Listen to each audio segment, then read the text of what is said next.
കശ്മീരിലെ റീസിയിലെ ഭീകരാക്രമണത്തിൽ 9 പേർ കൊല്ലപ്പെട്ടു. തീർത്ഥാടകർ സഞ്ചരിച്ച വാഹനത്തിന് നേരെ ഭീകരൻ വെടിയുതിർത്തുകയായിരുന്നു. 33 പേർക്ക് പരിക്കേൽക്കുകയും ചെയ്തിട്ടുണ്ട്. ശിവഖൊടിയിൽ നിന്ന് കത്രയിലേക്ക് പോകുന്ന ബസ്സിന് നേരെയാണ് ആക്രമണം ഉണ്ടായത്. അർജുൻ പീതാംബരൻ വിവരങ്ങൾ നൽകാനായിട്ടുണ്ട്. അർജുൻ, എപ്പോഴാണ് ഭീകരാക്രമണം നടന്നത്?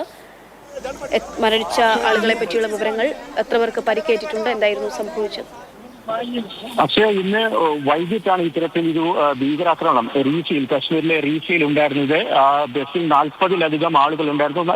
എല്ലാവരും തീർത്ഥാടകർ തന്നെയായിരുന്നു. കശ്മീരിലെ ശിവഖൊടിയിൽ നിന്നും ഖത്തറിലേക്കുള്ള യാത്രാ മധ്യേ വെടിയുതിർക്കുകയായിരുന്നു. 3 ഭീകരരായിരുന്നു ഉണ്ടായിരുന്നത് എന്നതാണ് നിലവിലുള്ള റിപ്പോർട്ടുകൾ സൂചിപ്പിക്കുന്നത്.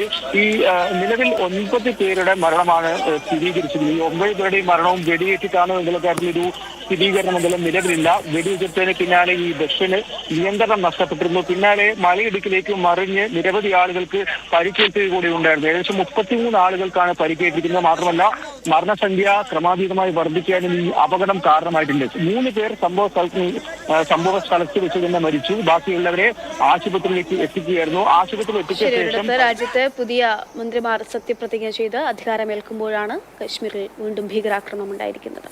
ഇടവേള.